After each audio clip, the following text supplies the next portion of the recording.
At the beginning of the 1900s, America was changing faster than ever.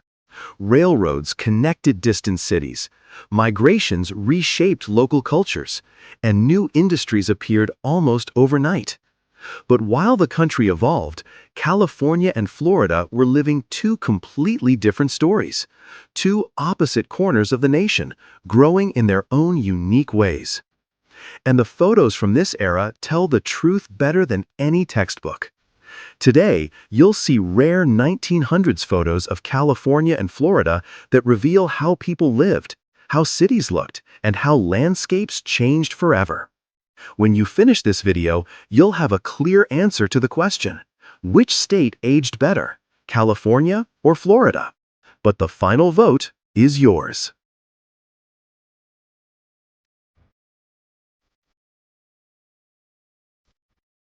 As these first images appear, you're stepping into a Florida that feels almost mythical today. A Florida still balancing on the edge between untouched wilderness and the earliest signs of ambitious urban planning. In the early 1900s, this state was transforming faster than many Americans realized. What had been a chain of quiet settlements along the Atlantic and the Gulf was suddenly becoming one of the most daring architectural frontiers in the entire country. St. Augustine's Spanish Revival towers, Jacksonville's unexpectedly modern skyline, and Palm Beach's enormous resort hotels formed a triangle of cultural identities slowly stitching the state together, one railway connection at a time. One surprising curiosity from this era is that Jacksonville briefly became the movie capital of the United States. Before Hollywood existed as we know it, Jacksonville hosted more than 30 film studios, producing silent films in its bright winter sunlight and palm-lined streets. Directors loved the climate, the variety of scenery, and the accessibility of both rural and urban backdrops. For a few years, Florida was poised to dominate the entire American film industry, a twist of history most people have never heard. Florida's cities grew quickly, but never harshly. Unlike the steel-dominated skylines of northern industrial centers, Florida developed with softer lines and broader spaces. The introduction of wide boulevards, electric streetcars, and elegant Mediterranean Revival hotels, many inspired or financed by Henry Flagler, gave these towns a unique architectural charm. Look closely as the photos move. You'll notice the abundance of canvas awnings, large windows, deep verandas, and shaded arcades. Even at the dawn of the 20th century, Florida architecture was already adapting to the relentless sun and warm coastal winds. And as this growing urban landscape takes shape before your eyes, it leads us directly into the heartbeat of the state, the industries, workers, and daily labor that built Florida's identity from the ground up.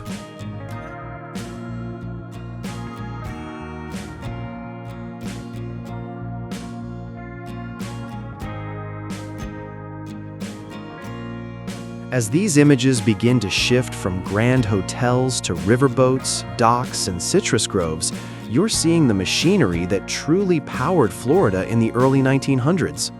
Behind every elegant veranda and every polished lobby stood thousands of hands working in fields, rail stations, sawmills, orchards, and fishing docks. Florida's economy wasn't built on luxury first, it was built on labor. At the turn of the century, citrus groves stretched across the landscape like golden oceans, producing oranges and grapefruits that were shipped by rail to northern markets hungry for Sunshine State fruit. Workers harvested by hand, loading wooden crates onto narrow-gauge trains that connected tiny rural towns to bigger ports like Jacksonville, Tampa, and Miami.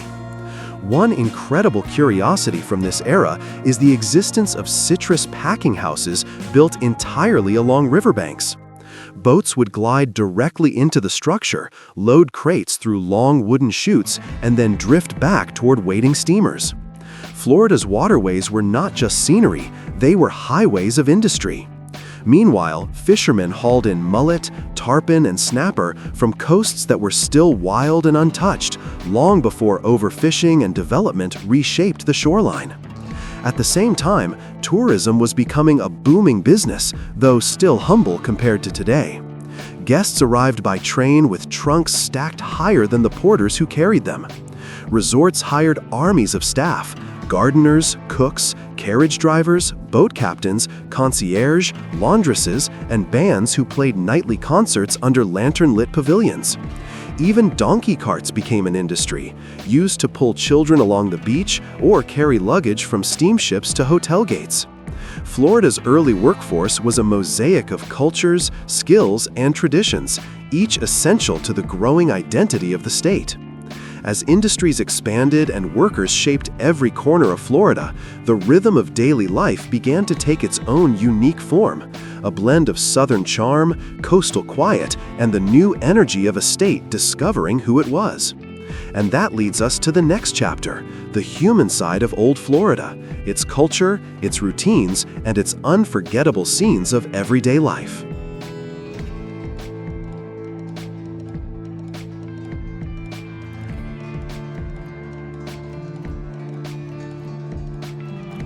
Long before highways, neon lights, and crowds, daily life here followed a slower rhythm, shaped by sunlight, ocean breezes, and the gentle pulse of coastal towns. Families gathered beneath towering palms, women carried parasols to shield themselves from the afternoon glare, and children played near docks where steamers arrived with new visitors. On Magnolia Avenue, carriages rolled beneath arching oaks that formed living tunnels over the dirt road. These were communities where people still knew their neighbors, and where a simple walk to the corner store felt like a small event. One fascinating curiosity from this era is that many beaches installed rope lines directly into the ocean. Waves could be strong, and lifeguarding barely existed, so hotels anchored ropes into the sand and extended them out into the surf, so guests could hold on while bathing. At Ormond Beach, visitors experimented with early sand yachts, wind-powered carts that sailed across the hard-packed shoreline faster than horses could run. In St. Augustine, street vendors sold ice cream cones beside shops that offered repairs for umbrellas, gun trunks, or even sewing machines. Every scene in these photographs captures a moment where modern convenience met old-world practicality, revealing a lifestyle that feels both refined and rugged. Social life revolved around verandas, promenades, and waterfront parks. Guests gathered at Palm Beach's Royal Poinciana Gardens for afternoon concerts, elegantly dressed, shaded by palms, cooled by Atlantic winds. Trolleys pulled by mules carried travelers from hotel to shore, gliding past manicured lawns and tropical landscapes. On busy beaches, crowds lined the sand, cyclists pedaled along the shoreline, and photographers offered portraits to tourists who wanted to bring home proof of their adventure. These moments weren't just leisure, they were part of the fabric of early Florida culture. And as you take in these scenes of routine, these snapshots of normal life, you begin to see how deeply connected Floridians were to the world around them. And that connection brings us naturally to the final chapter, a Florida where nature was still untamed, powerful, and completely inseparable from daily life.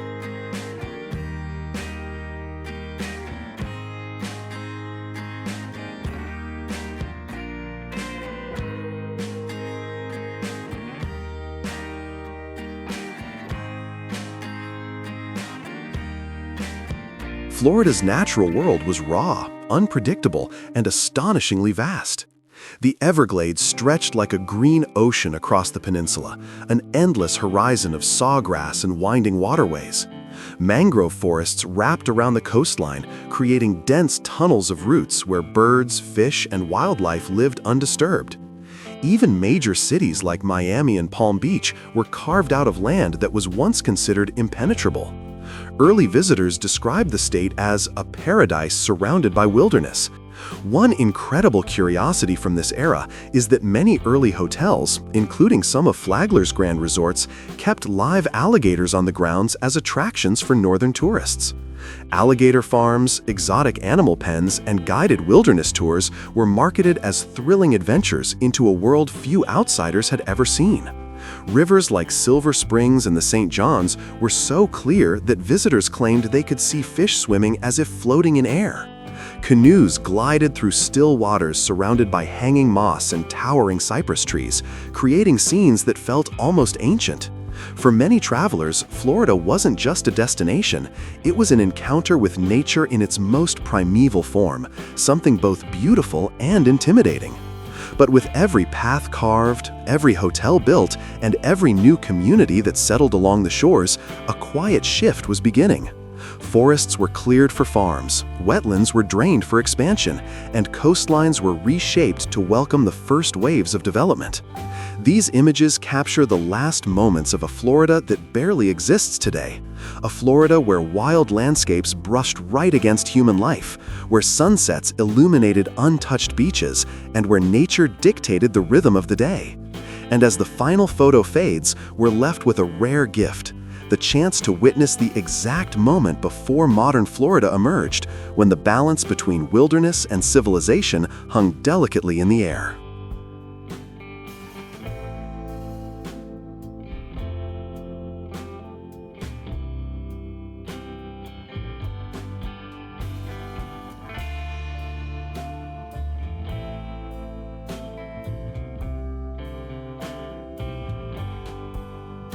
In the early 1900s, California was changing faster than the rest of the nation could comprehend. What had once been a chain of mission towns, mining settlements, and coastal villages was suddenly becoming one of the most ambitious architectural frontiers in America. San Francisco's steep streets, Los Angeles' rapidly expanding core, and San Diego's rising waterfront formed a triangle of distinct identities, slowly binding the state together through new railways and electric lines. One surprising curiosity from this era is that Los Angeles, long before fame or film studios, became one of the nation's earliest hubs for experimental architecture.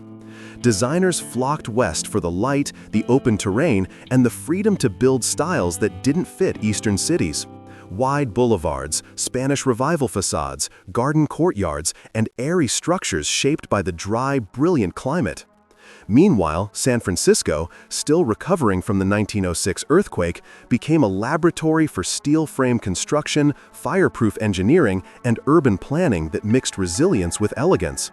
For a brief moment, California was both the nation's testing ground and its architectural muse. California cities grew quickly but never rigidly. Unlike the dense industrial skylines of Chicago or New York, California widened outward, embracing sunlight and space. The arrival of electric streetcars, grand hilltop hotels, shaded arcades, and Mediterranean-inspired homes gave the state a character that felt simultaneously modern and ancient. Even at the dawn of the 20th century, California architecture was learning to live with its landscape, shaping itself around mountains, valleys, and light. And as this emerging urban world settles into view, it naturally leads us into the next heartbeat of California's story: the industries, workers, and everyday labor that forged the identity of the Golden State from the ground up.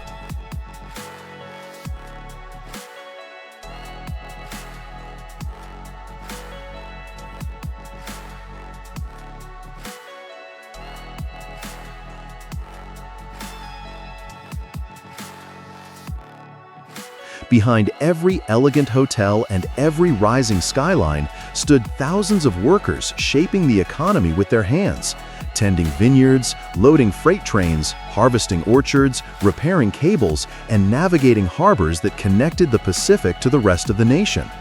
California wasn't built on glamour first, it was built on labor. At the turn of the century, fruit orchards and vast farmlands stretched across the state, producing peaches, grapes, citrus, and vegetables that were shipped across the country on refrigerated rail cars. Crews packed crates by hand, loading them onto trains that linked small agricultural towns to major hubs like San Francisco, Los Angeles, and Sacramento. One remarkable curiosity from this era is the rise of the Pacific Electric Railway freight stops, where farmers could bring produce directly to tiny red depots scattered across the countryside.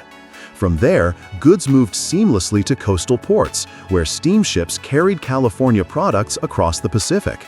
Fishing fleets hauled in sardines, tuna, and abalone from waters that were still rich and untouched long before industrial pressures reshaped the coastline.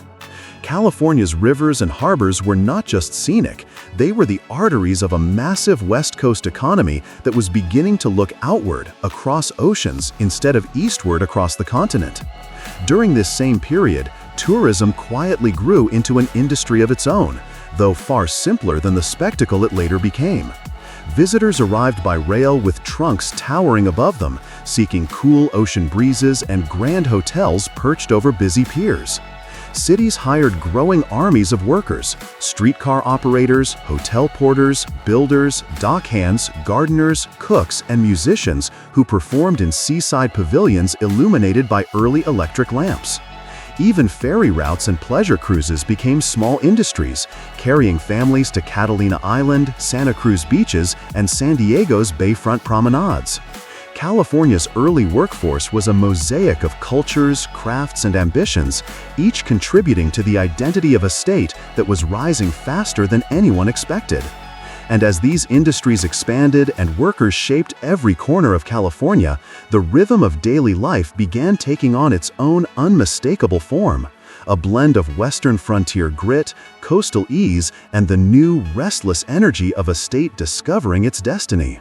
Which brings us naturally into the next chapter, the human side of Old California, its culture, its routines, and the everyday scenes that defined life in the Golden State.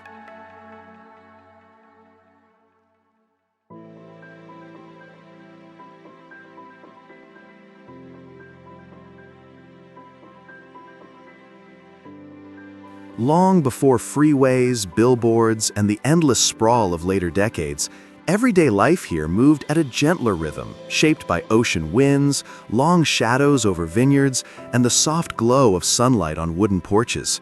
Families gathered beneath eucalyptus trees planted by hand. Women shaded themselves with wide hats as they walked along early trolley routes, and children played near piers where ferries and steamers brought travelers from every direction. Along places like Main Street or Ocean Park, horse-drawn wagons rolled beneath rows of storefront awnings, forming corridors of shade over dusty streets. These were communities where shopkeepers greeted neighbors by name, and a stroll down the block offered the news of the entire town.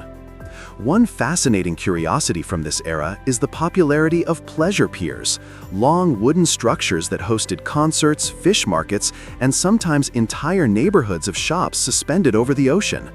Before modern lifeguarding existed, some beaches in Southern California placed wooden railings or floating platforms offshore so swimmers could rest safely while battling strong Pacific currents. Meanwhile, in Santa Monica and Venice, early entrepreneurs experimented with seaside amusements, including wooden roller coasters, electric lights strung along the boardwalk, and even primitive airplane rides lifted by cables over the sand. In San Francisco, street vendors sold roasted chestnuts, postcards, and fresh fruit along slopes where cable cars clattered past. Every scene in these photographs reveals a world where old frontier habits met emerging modern comforts, producing a lifestyle both practical and quietly elegant. Social life unfolded along verandas, city parks, and busy coastal promenades. Crowds gathered at Santa Monica's pavilions for evening dances, while musicians played on raised bandstands overlooking the water. Electric trolleys carried travelers from downtown Los Angeles to beaches like Redondo and Long Beach, gliding past cottages, gardens, and newly planted palms. On the coast, families spread blankets along the surf line, cyclists raced across wooden boardwalks, and photographers offered portraits to visitors eager to capture their California holiday. These moments weren't just recreation, they were the cultural thread that stitched early Californian identity together. And as you absorb these everyday scenes, these fragments of routine life, you begin to understand how deeply Californians were connected to their surroundings, to the light, the coast, and the wide open spaces that define their days. And that connection carries us seamlessly into the final chapter, a California where nature remained untamed, vast, and inseparable from the rhythm of daily life.